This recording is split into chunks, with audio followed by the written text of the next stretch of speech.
هو احنا بندور على المشاكل؟ المشاكل اللي بتجري ورانا. احنا ليه؟ ايه العك اللي احنا فيه ده؟ ايه بجد والله العك اللي احنا فيه ده؟ ليه كل واحد فينا ماشي في اتجاه؟ ليه الكرة المصرية حالها بقى كده يعني؟ بجد والله. ليه المنتخب دايما مصلحته تتعارض مع النادي الاهلي؟ سبحان الله ولا اله الا الله واستغفر الله العظيم. ليه؟ ليه مش مظبطين امورنا؟ ليه مش موفقين امورنا برضو؟ ليه؟ معسكرات المنتخب ليه ما تبقاش يعني متوافقة تماما مع مصلحة الأندية برضو؟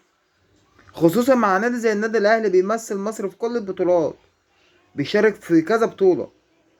فليه يعني؟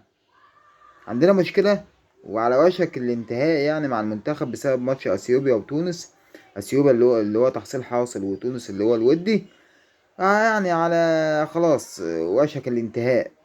يعني المشكلة قربت تتحل يعني.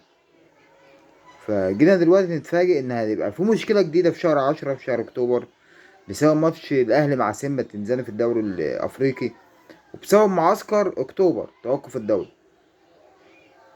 طب احنا ليه ما نظبطش امورنا طيب مع بعضينا؟ والله نقعد كده قاعده حلوه مع بعضينا، نظبط ميعاد المعسكر على اساس ان هو يتوافق مع ماتش الاهلي اللي هو مع سيمبا. يعني نظبط امورنا. ليه؟ ليه ما نعرفش نعمل كده؟ ليه ما نعرفش نعمل كده؟ ليه؟ ايه اللي ناقصنا عشان نعمل كده؟